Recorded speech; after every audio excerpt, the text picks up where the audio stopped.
بچه ها ما قصد داریم بریم سوپر لایک بخریم. نوه خریدن سوپر لایک روی تنظیمات میایین.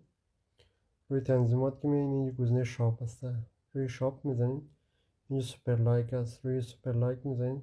حالا ما میخوایم بخریم، کدوم میشه بخریم نمیدونیم.